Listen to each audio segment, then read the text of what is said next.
In 1999, after an intense and expensive campaign pressuring him to do so, Ontario Premier Mike Harris canceled the spring bear hunt. A decade and a half later, bears are now frequently seen at campsites, cottages, even in neighborhoods in certain towns and cities in Northern Ontario. And so the Liberals say it's time to bring back the hunt for 2 years as part of a pilot project to control what many see as a nuisance bear problem. Joining us now for more, here's David Orazietti. He's the Minister of Natural Resources and the MPP for Sault Ste. Marie, and we welcome you to our table here at TVO. Great to be here, Steve. Okay, how's it going to work, the new program? Well, first of all, I want to be very clear. What's being proposed is not the reinstatement of the spring bear hunt, but a spring bear pilot to address areas of the province where we have had high incidents of nuisance bears. This problem is continuing to present a very real public safety threat to residents in communities in Northern Ontario. And I have increasingly heard from mayors, councillors, chiefs of police, and school board directors with respect to this particular issue. So there is significant concern, and we are concerned as a government. Obviously, our ministry is responsible for managing wildlife in the province of Ontario. This is not a federal or municipal responsibility. So you've been hearing from people, and actually we'd like to hear from people on this as well, because we do want to remind people that we'd love to hear from you on social media. So chime in on Twitter if you like. Share your thoughts. Use the hashtag AgendaTVO, because you might get some wisdom off Twitter as well. Why now? You guys have been in power for 10 years. This has been out for 15 years, so why now? Well, I think, you know, part of what we've learned over the last 15 years since the cancellation and what we've endeavored to do is reduce human-bear conflict. Our government has invested over $34.5 million into a Bear-Wise program that began in 2004, shortly after we came to government, to try to educate people around the attractants with respect to bears, to help bear-proof communities, to raise awareness with respect to this issue. We embarked on a trap and relocate program. We have a Bear-Wise hotline number that people can call. And you know, we've attempted to do all of those things, but yet we're still finding ourselves in a situation where people are, you know, threatened. And we've had over 80,000 calls to the Bear-Wise number. We've had over 18,000 incidents where an M&R staff person has had to attend a particular location with respect to incidents of bears. An incident is what? An incident could be anything from you know, a bear is in their yard, in their property, to an effort that, you know, bear is made to actually enter the house or to do damage on their property, or individuals are threatened by a bear in their neighborhood, and, you know, in a direct way. So, you know, that's a fairly significant number. So you're bringing in this 2-year pilot program, and how will you or whoever has the job in 2 years' time determine whether this becomes permanent or ends or what? Well, you know, our city police chief, for example, indicated with respect to 911 calls to the city. You know, what's happening now in Northern Ontario and in places in Northern Ontario is police chiefs are having to have their staff out addressing nuisance bear issues. They're having to dispatch bears in communities. I think of an incident in our community several years ago on Halloween evening. Children out trick-or-treating, and a 400-pound black bear is in the middle of the community, and police are called upon to dispatch the bear. City police are not trained to deal with wildlife. It's not their mandate. Dispatch means? Dispatch means to shoot the bear. Kill it. That's what they had to do because of the very real public safety threat. And so, you know, the police chief has indicated that he'd like to see the measurement barometer, if you will, on this pilot as to whether or not they're receiving less 911 calls of an urgent and immediate threat to public safety in the community. We have teachers at schoolyards in communities in the north who wear bear whistles when they go out for recess so that they call the children back into the school because there's a bear in the schoolyard.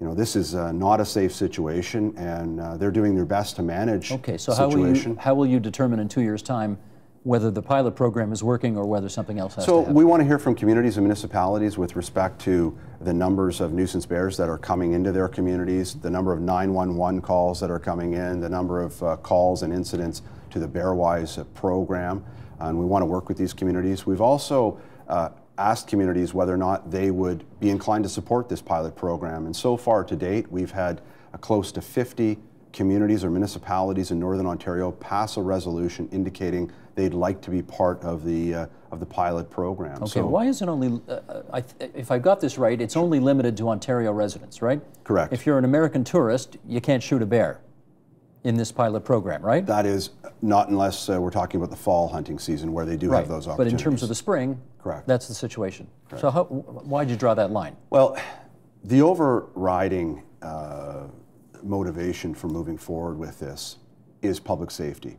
And, you know, we certainly did not want this to be about, you know, a for-profit initiative, that this is about tourist outfitters and about, you know, an economic, you know, plan of any type, because clearly it's not.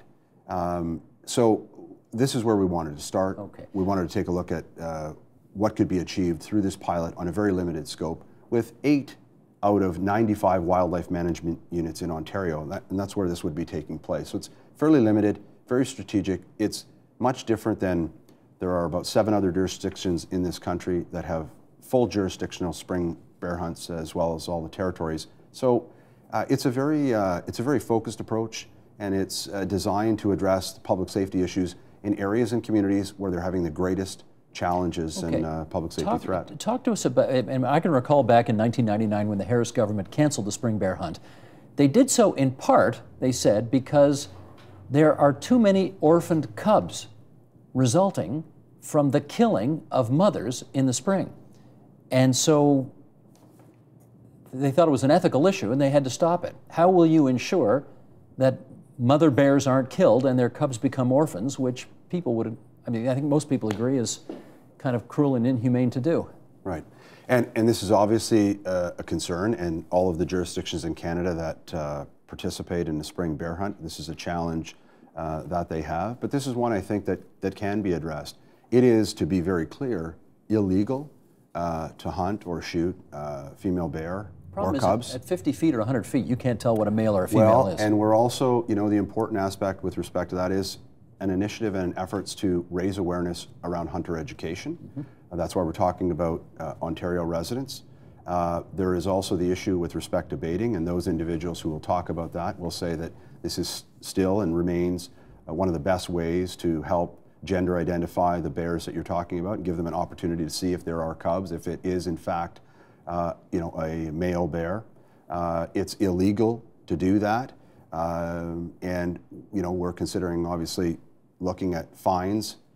There is a fine in place presently in some jurisdictions in this country. There are no fines, and it is not illegal to hunt a female bear. But it is here, and it will is remain here, so. And it will remain with so. Fines. And it will remain so. And we are looking at increasing fines to send that message that you need to be sure and you need to identify what it is specifically that you are shooting. And those individuals that are hunting and they're part of these organizations and that participate in this on an annual basis, you know that and know it. You landed on 4 cities: North Bay, Timmins, Thunder Bay, Sault Ste. Marie.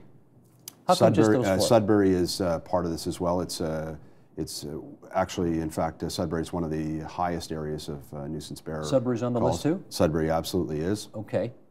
Why those ones and not some of the other places? Cochrane, for example, a lot of problems in Cochrane. It's not on the list. I understand. There is one of the wildlife management zones does take into account part of the area around the community of Cochrane, but again, you know, this is based on the information that we have with respect to calls, complaints, nuisance incidents, and we're focusing on areas where we believe there is the greatest public safety threat. And I understand that there are, you know, we've received resolutions from other mayors and municipalities who've indicated that they'd like to be part of this pilot program. You know, we're considering that. We're considering all of the information that's coming in or has come in through the EBR posting. All of those comments will be reviewed and analyzed to make sure that should we proceed with this, it's done so in a way that is most effective and most, you know, to achieve the result, which is to reduce the nuisance bear and human bear conflict. Okay. I think I said North Bay. North Bay is not on the list, but Sudbury is on the list. But How do you decide who's in and who's not? Because obviously there are some, Cochrane, I'm told, has the highest number of human bear incidents in the province, and they're not on the list.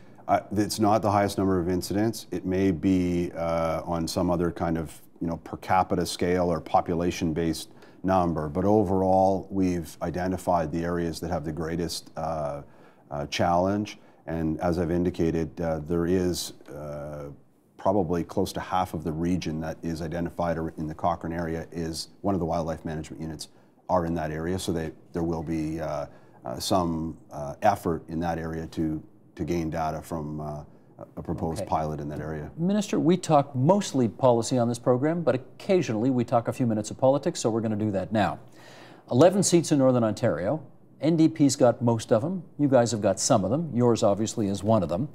How much did politics and the reality of a potential spring election play in the urgency with which you have had to make this decision? Zero. To be clear, this is a position that I believed needed to be implemented for quite some time. I have been in this position for a little more than a year, and so developing a proposal that would stand the test of moving forward, I think it certainly has taken some time. So, from my perspective, this is something I see as a very real public safety threat. Those ridings politically you've referred to, North Bay is Conservative, there are ridings that are NDP, there are ridings that are Liberal. This is a completely non-partisan issue. This is a public safety issue that we are very, very concerned about. So, that's what's driving this, not the political agenda of any particular party. And I think the other important aspect with respect to this is, since this pilot has become public in the fall, there has not been a single question in the Ontario legislature on this issue.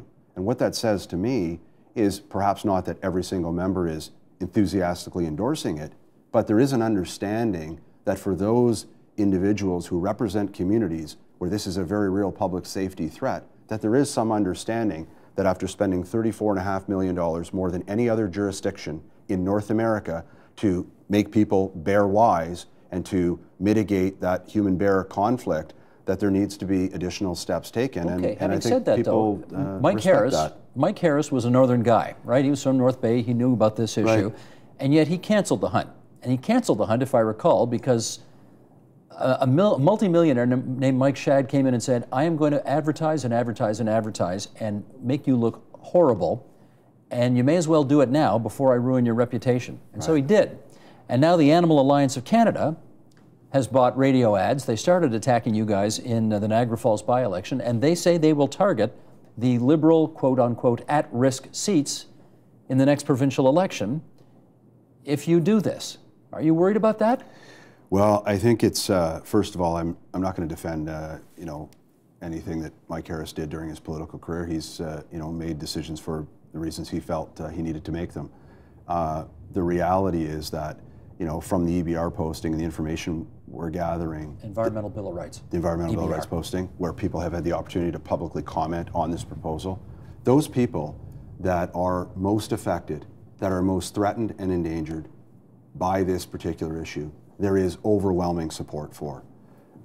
Many of the comments that have come in that are opposing this, they're coming in from different countries. They're not even in Ontario. They're coming in from other provinces where they in fact have a full spring bear hunt.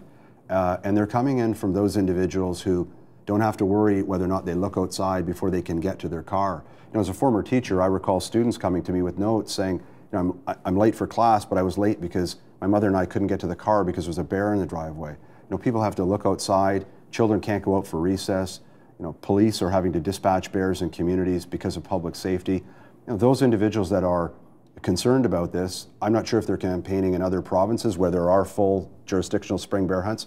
We're talking about a very limited, focused process. And what I can tell you is that the individuals who are most concerned about this and it most affects most directly are the ones who overwhelmingly support it. And so while individuals may weigh in, like Bob Barker, for example, and other individuals, I think you really need to take a look at where some of this concern is coming from and how their perceptions are shaped by perhaps the experiences that they have and whether or not they're actually, in fact, this is a public safety concern for them. We're going to do just that right now, because you've set the table for a discussion that is to come. So let me thank the Minister of Natural Resources, David Orazietti, the MPP from the Sioux, for coming on TVO tonight. Thanks so much. Thank you very much for having me, Steve.